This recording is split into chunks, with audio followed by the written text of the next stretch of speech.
Hi, this is Eric Elder. Normally, I do a podcast where I interview other people about their creative gifts and how they're using them to impact the world. But today, we're going to turn the tables, and I have a good friend, Kent Sanders, who asked if he could interview me about a project that I just completed for his podcast. And so I said that would be great, and I can use it for my podcast too. And we're going to talk today about a project I've just finished called His Name Was Nicholas. It's a Christmas musical, and I've written the full script and the full score, 25 songs for it. And so that's what this book is. It's got the script in it, and it's got the score at the back, all 25 songs, the piano version, and the melodies. And it's been a project that's been years in the making, so I'm really excited about it. And I'm glad that Kent wanted to ask about it, the whole process, how we took it from the beginning to the end, and the whole everything in between. And talked about how we write scenes, how we created a book for it, and just the different things that we did, the steps along the way to create this project.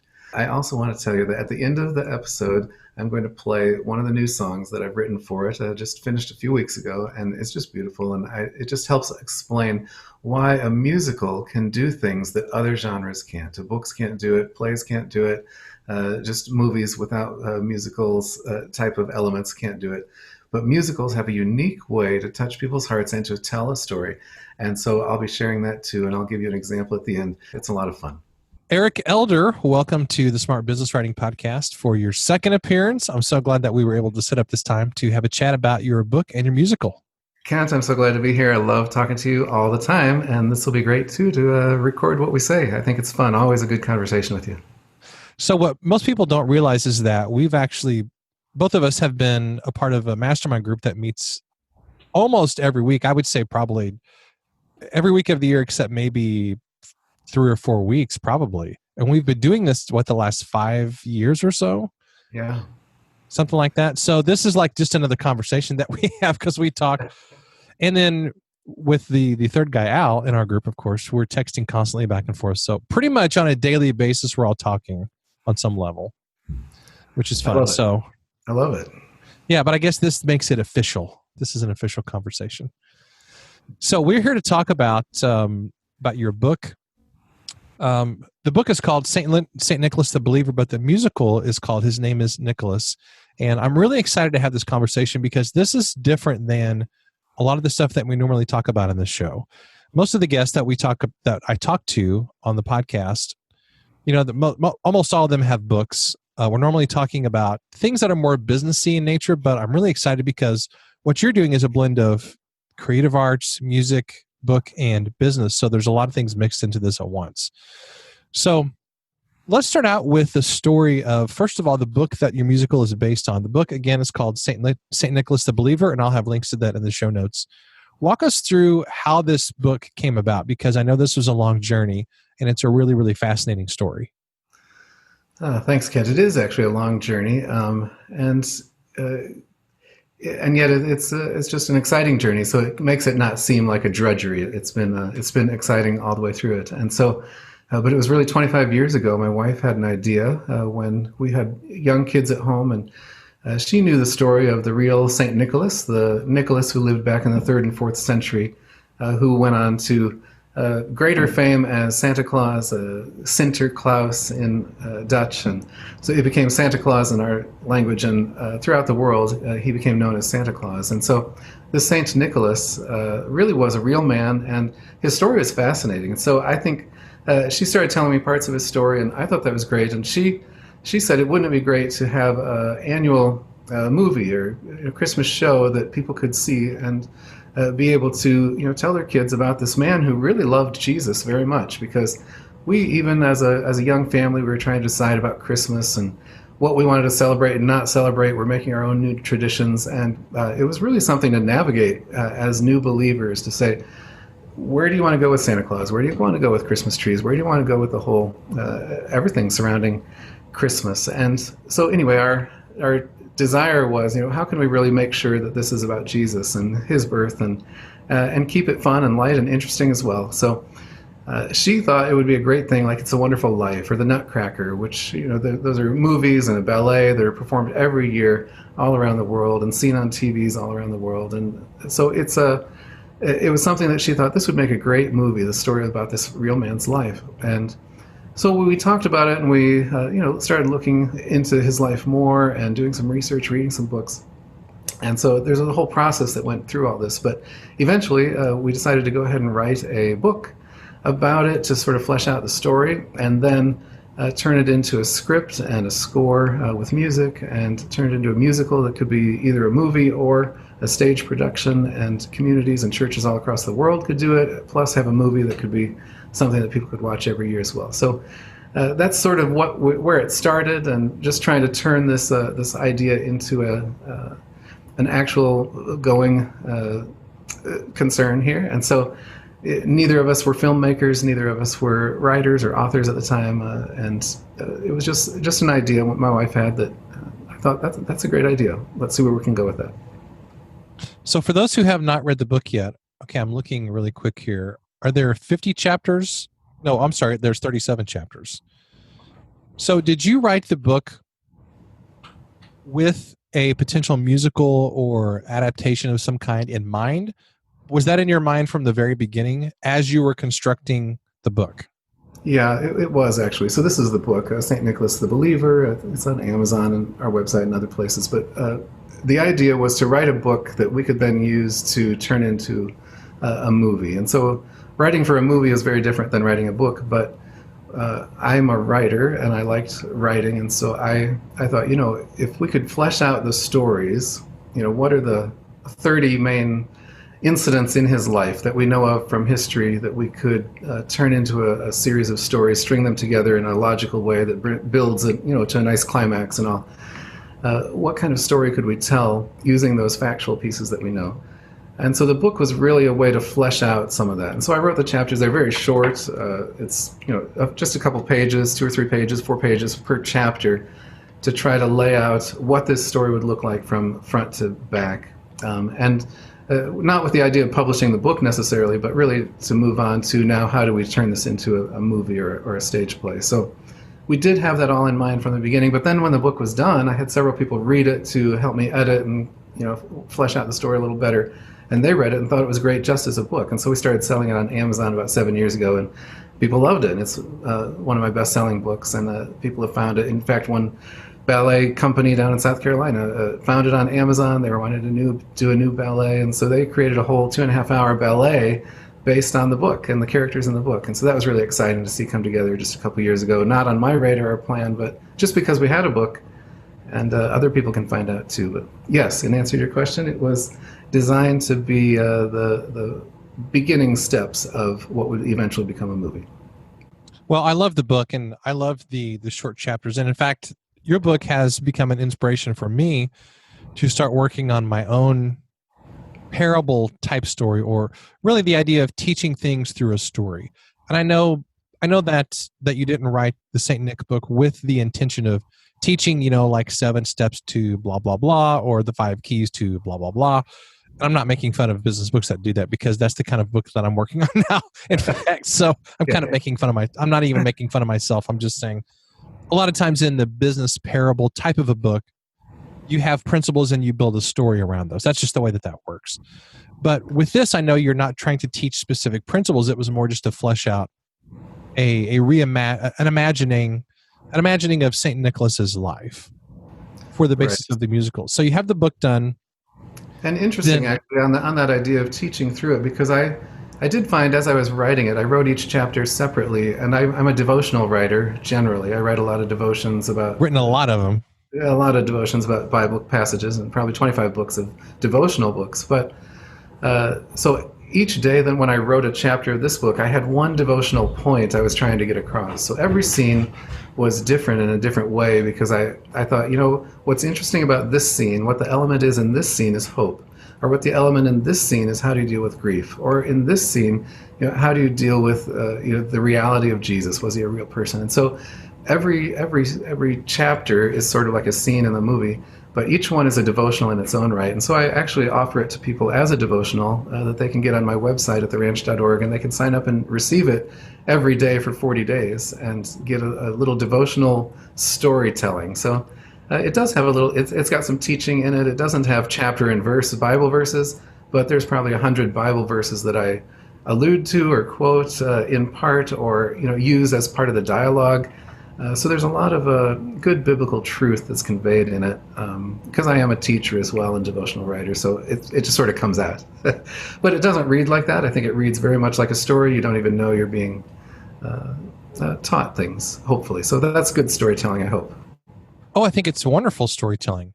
In fact, I mean, I've read the book a couple times, and I've seen the musical, and we've been friends for a long time, and so I've been exposed to the ideas and the content in the book and the musical for years, but it never dawned on me that there were teaching principles in here. So you snuck those in a very compelling way, because I never even thought about the fact that I'm being taught something, because the story is so much fun and it's so compelling. So good job on that. Thanks. That's really good to hear. And I plan to flesh those out a little bit. I want to do a 40 days reading through my new script and score for the musical.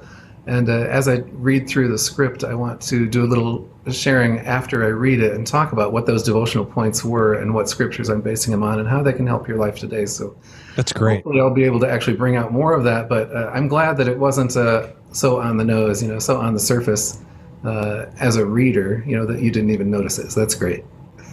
Now, I do want to get to the part in this conversation about the musical itself, because this is going to be titled something like How to Turn Your Book into a Musical. But Right. because this is a book, this was a book first, I have a couple more questions about the book itself, because the way that you constructed the book was critical to then transitioning that into a different form of entertainment, in this case, a musical. Okay, so the book itself, can you talk a little bit about the actual formation of the book in terms of why short chapters? What is the value, particularly as you're telling stories, what's the value of having short chapters versus long chapters? Well, I think in writing anything, you're trying to go for that one dominant theme. So whether it's for the whole book, what's the one sentence theme for the whole book? I try to break that down then into scenes or chapters. So what's the one dominant theme for this chapter? What's the point I'm trying to drive home? Where is it headed? So keeping it short helped me just stick to that one theme. So it's the same if you're designing artwork or a cover for your graphic or something. You stick to one dominant theme. And so by keeping the chapters short, it helped me just say, here's what I'm trying to go for. And I wasn't, like I say, so obvious about it. It wasn't on the surface. Sometimes it wasn't until the very end of the chapter that all of a sudden you see the twist and it's like, boom, and the light bulb goes on, and that's what that was about. But I think keeping it short helps. Also, just the practical dynamics of how I wrote the book. And maybe we'll talk about this later, but I can share now using this NaNoWriMo method, the National Novel Writing Month. The first time I'd ever done this, I hadn't known about this. I had heard there was this contest out there, and it was just a contest for yourself. But they wanted to encourage people all over the world to write a novel in a month for the month of November. And so this organization just tries to stimulate people's writing, and the thought that everybody probably has a book in them, and a lot of people want to write a book, but they never get around to it. So they put a challenge out there and say, can you write a 50,000 word novel in a month? And so I'd heard this for 2 or 3 years, but I'd never really taken up that challenge. And then when the idea of the Nicholas book came, I thought, if I was gonna help my wife achieve this goal, this is one of her, she had maybe 5 lifetime goals she had shared with me. She wanted to do missions work in Africa. She wanted to go to Israel. She wanted to do the St. Nicholas musical. But she was raising 6 kids. We had 6 kids and taking care of me, and we had some in-laws staying with us as well at different times. And so she was very busy. She homeschooled our kids, all 6 kids, through high school. And so she was very, very busy. And for her to ever get to these projects was going to be very difficult. So I thought, I'm a writer, so if I can help her with any of these goals, I'd love to do that. So I tried to think, how could I help her get to Israel? How could I help her get to a missions trip? How could I help her with this project? And for this project, I thought, I could write a book version of it, because we'd done a lot of research for it. And I thought, I'll just help her by writing the book version of it. That'll get her one step closer to her goal, one of her lifetime goals. And so I decided to do the national novel writing thing, where you write a novel in a month. And all I did was 1 hour a day. I just spent during the month of November for 30 days, and I just wrote 1 chapter every day for an hour. And you can only get so many words in an hour. So, it's 500-600 words, maybe 1,000, 1,200 words. And so I just wrote we had all the scenes laid out, 30 scenes that we wanted, and I just wrote down what each scene was.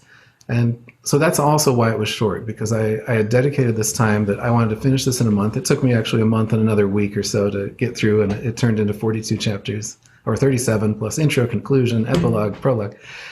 And but by the end, I had this nice, really a short, succinct book. This is 100 and some pages. Oh, 220 pages, and but a nice little small book, though, a novella they would call it. It's about 30,000 words. So I didn't even hit the 50,000 word goal that this National Novel Writing Contest wanted, but it helped me to keep the chapters short and to drive home 1 point per chapter. So long answer. The other thing that was helpful too, I was always trying to do, every scene has to turn in a good book or a good movie. It goes from positive to negative or negative to positive, and that flip-flop back and forth throughout the whole book, and they get bigger and bigger and bigger as you go through the whole story until you get to this dramatic, everything turns really negative, then everything turns really positive, or vice versa. And so these changes have to happen.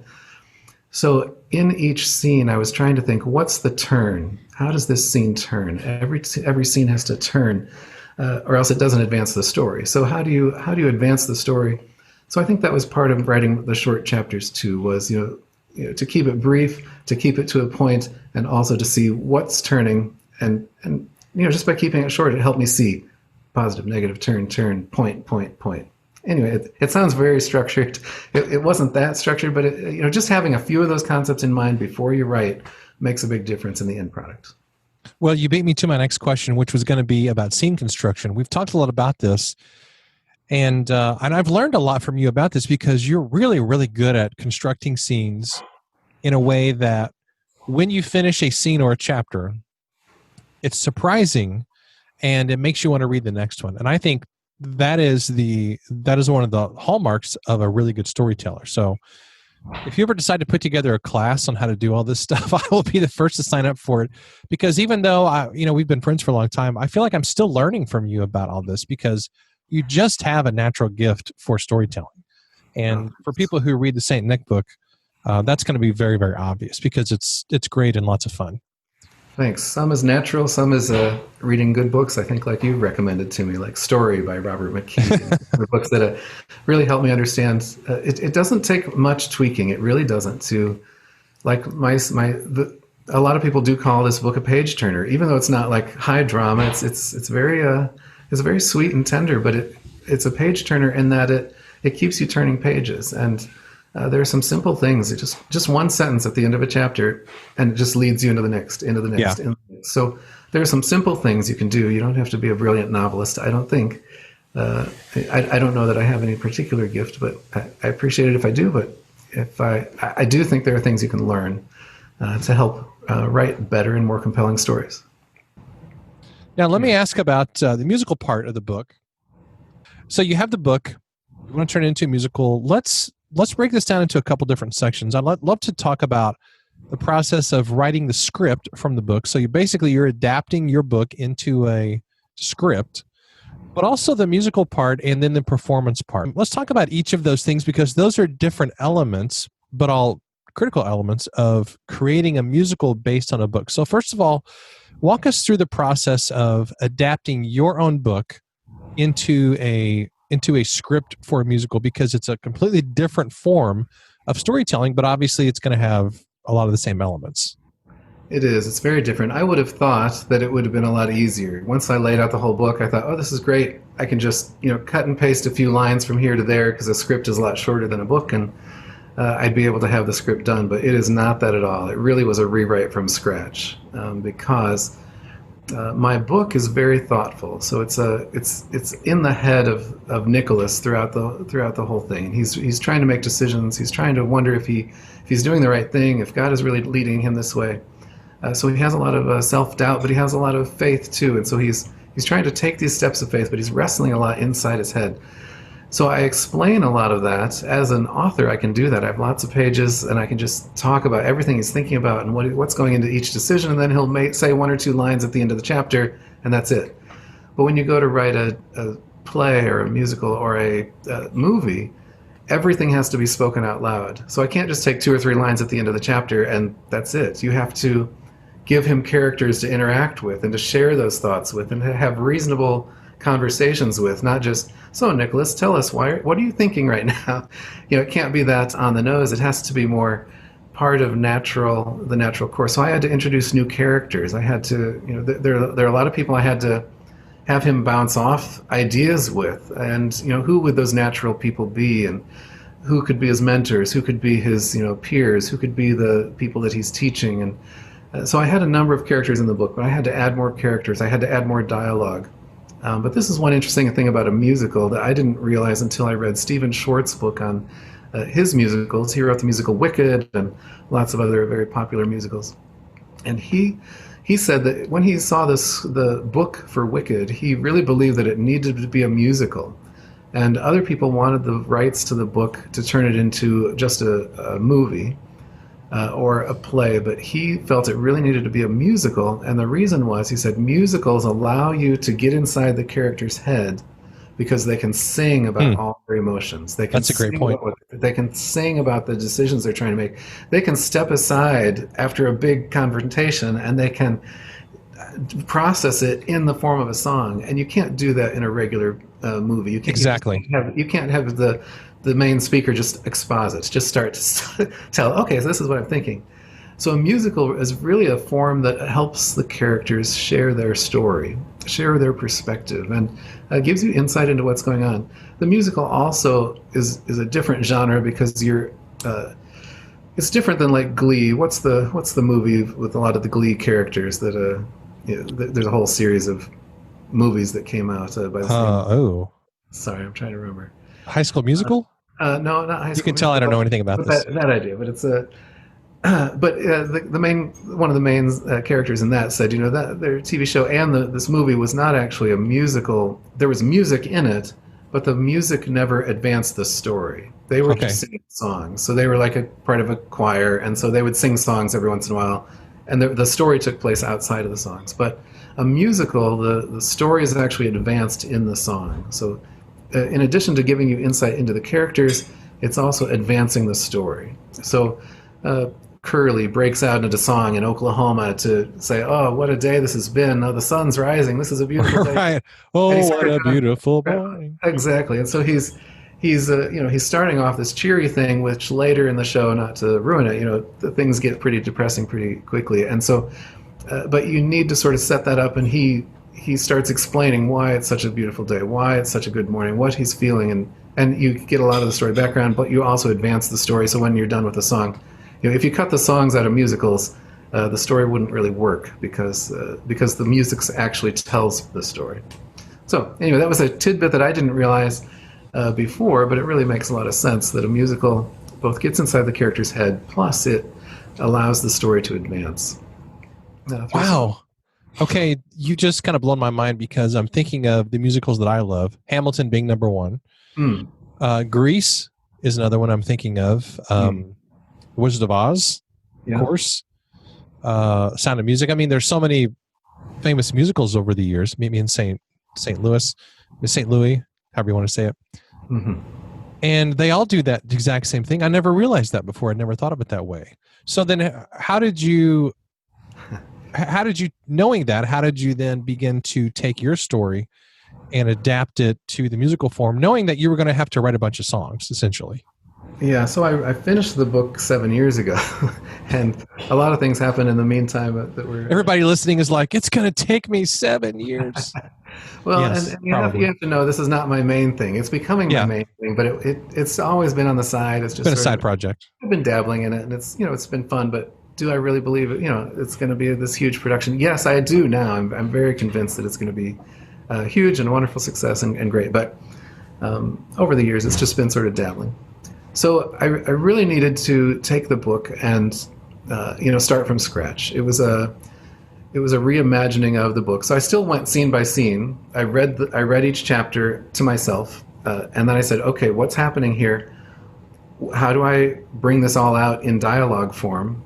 And then is there a song in this scene or not? And so it was sort of a creative process of trying to lay out where am I going to go with this? And in general, I had some ideas. I had written a few songs, maybe 4 or 5 songs that I knew, could fit here. This could be a love song for this. I'd written it for Lana for our 8th wedding anniversary, for instance. And I thought, oh, the song is called My Lana, but I have a character in here called Sophia. And I thought, oh, I could just have Sophia's boyfriend sing this to her.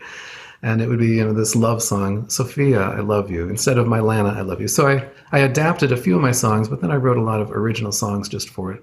But it was a process of laying it out. And I've heard this from Rodgers and Hammerstein and different interviews I've read of other famous musical composers where they sort of lay out the whole story and then they try to see where would a song fit, style of a song would that be, do you have some variety as you go through the show? So you're not all ballads, you're not all love songs, you're not all high action, high energy, you're not all minor key depressing, so Yeah. So how do you pace that through the story? What goes with it? And there were some natural turning points in my book because there's scenes that deal with grief and death, and you can definitely do something in a minor key, which means you have more of a thoughtful sound. And there are some there was one that I wrote just a few weeks ago. I've just finished this recently, but I wrote a few weeks ago that I had tried to decide what to do with this scene because it's in some ways it was pivotal. In some ways I wasn't sure what to do with it. What it turned into was sort of a quirky, funny barbershop quartet type of song, which I had a few songs that were lighthearted, but this was the lightheartedest of all. It just makes it a lot more fun. So it actually, I think, is going to be the highlight, the climactic scene of the first half of the show. The way it comes about, though, is so fun and it's so interactive and it's so God that I just think it's going to blow people away. And it actually turned into the name of the whole musical. I just renamed the whole musical. I've had a working name for all these years, but I named it. His name was Nicholas, based on this song from the end of the first half of the show. With this sort of comedic element because they have this dream, and in his dream, the man says, his name was Nicholas. His name was Nicholas. And they're like, are you sure? Not Icarus? And no, Nicholas. And he goes through all these things, and his name was Nicholas. And I thought, this is really a great name for the whole show, too. And so I renamed the show, or actually finally came up with a name that I like, called His Name Was Nicholas. And that's what I put on the cover, and I just got this last week. So this is my new cover for His Name Was Nicholas. And this is the full script and score. So I put all the script in here, and then at the back I put all the songs. So there's 25 songs, and it's all the sheet music with the vocal lines. So it's just piano and vocals. But that's something that people could buy, and then they could just stage it themselves somewhere in their own community. They could buy a bunch of scripts and the music. They could come up with their own music and orchestration if they wanted. But I'm really trying to turn it into a movie that we can do too. So, but I thought, let's make it available, and people can contact me. I mean, it's with author's permission to do the show if you want to do the show. But I just wanted to put the whole script out there and say, here's the script, here's the score, here's all the music, and have a finished product that people can look at and see, is this something that we'd want to put on at our church, at our community, at our Christmas time show? And so I think it'll be a nice way to get the book out there. But anyway, that whole scene, just talking about the Nicholas and why I wrote the songs the way I did and where I put them, and anyway. It was a whole process to turn into a musical. Sorry, way more information than that. No, it's great. That's perfect. Now, you've had a couple of performances of part of the musical, the group in South Carolina. Can you talk about how that came about and what you learned from that experience? Yeah, that was great. And that's probably a whole separate episode in itself, but it is. But I can do a quick answer to it because they were searching for. They do a Christmas musical every year. They had been doing the same one for 8 or 9 years that they had written, and so one of the artistic directors did a search on Amazon for new Christmas musical or new Christmas story. She wanted a new Christmas story because it's a ballet. So a ballet company only does dancing, musical, singing, dancing, acting, but a ballet company is just dancing, and so they wanted something they could do with their dance company. And so my subtitle happens to be a new story for Christmas based on the old story of St. Nicholas. And so she typed in a new Christmas story, and she pulled up mine, and she read it and fell in love with the characters and the storyline. And she and her artistic partner contacted me and said, hey, could we put this on? This was the end of August, and they said, could we put this on as a full-length ballet by December of this year? I said, that's ambitious. That's great. But I love it. And I told them I had some music. I was writing a musical, and if they wanted any of the music from it, I could. I had a friend that could orchestrate it, and maybe put together something. We could put together a few songs for them at least that they could use in their ballet if they wanted it.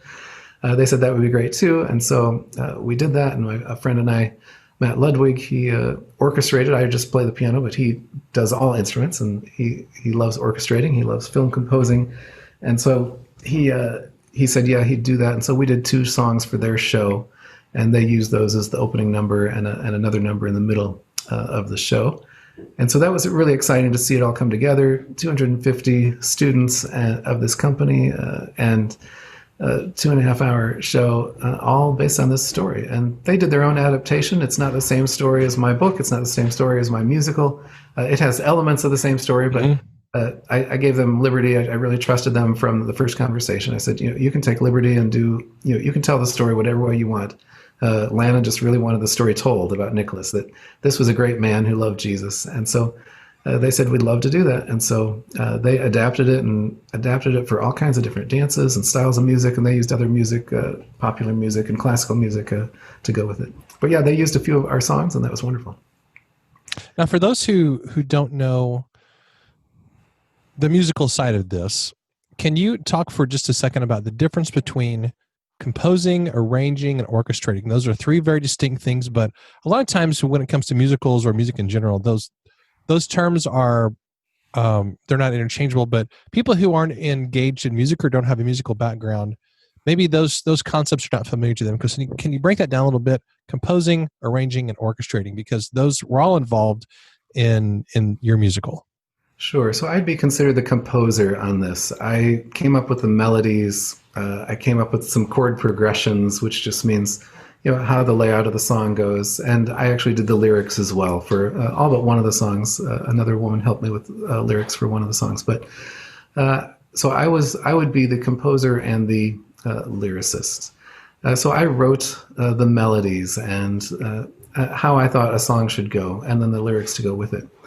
Then I gave it to Matt Ludwig, who was the arranger and orchestrator. So he arranged the songs. He is incredibly gifted, skilled, and trained as a musician, but also an orchestrator. Arranges the songs in a way that really make them flow. He does different chord progressions, interesting things with it. So he's arranging the song. He's giving it a different style, a different feel, or bringing it to life more. And then he orchestrates it. So as the orchestrator, he also writes all the parts for the cello, the oboe, the violins, the trumpets, the timpani drums, the piano. And so he orchestrated all the parts, and he wrote all the parts. And then since he can do a lot of this on software, he performed all the parts as well. So he's playing it's all software, but he's playing the oboe, he's playing the cello, but he knows how those instruments are supposed to sound, what's natural for those, how a flute does little trills and things. So he knows all of that. So he orchestrates all those beautiful little elements of it. And the songs are just so Christmassy. They're so fun. They're so rich, but they're classical, but they're contemporary. I call it Ludwigian because his last name is Ludwig, Matt Ludwig. But he's got his own style. It's a nice mix of John Williams, Disney, classics, contemporary. It's like Hamilton. It's like Wicked. It's like Dear Evan Hansen. It's got contemporary drum sounds, but it's also got classical underpinnings. And so he's really got his own style, but every song just really shines and brings out what I was trying to express. So he took my piano versions and my lyrics and my melodies, and then he turned them into these wonderfully lush and rich and just gorgeous orchestrations. Then we brought in some singers. We brought in a few people to play some key parts, violins or things, to play live instruments, and then we produced those. So we've done 6 songs from the show already. There's 25, so we've got a few to go, but so far we've got these 6, and I put 5 of them out online, and so people will be able to listen to those at my YouTube channel, ericelder.com. And so I'd love for you to hear them and hear just what they sound like. So my understanding is that we have a few minutes left and that you're going to perform a song for us from the musical. You're still up for doing that? I am. You know what? I just wanted to play just a piece of this song to show the expressiveness of what you can do in a song. Nicholas had been wanting to be called by God to do something really special. He wanted his life to make a difference. But this was sort of out of the blue. He shows up in a church, and all of a sudden they ask him if he wants to be the bishop of the whole town, and he's really young and he doesn't know what to do. So this is the song called "This Day at the Crossroads," and this is where I give some expression to what his dilemma is in his head. And he says, "Lord, this is not what I thought it would be. When you called to me from the far side of the sea, though I knew I should come without further delay, but was it truly for this momentous day?" And then he goes through and explains some of the things that I just explained. And then the priests have a little song they come back to. But I love this part especially. I think this could be one of the keys of the whole show. He comes back and he's really trying to grapple with this, and he says, "But can I make the sacrifice a loving wife, a family? What if the life I've dreamed about is different from your dreams for me? I want to want what you want, Lord. I know that you have dreams, the Lord. Please help me, Lord, to understand. Please help me, Lord, I'm just a man." And then the chimes go off in the background, counting 9 o'clock in the morning.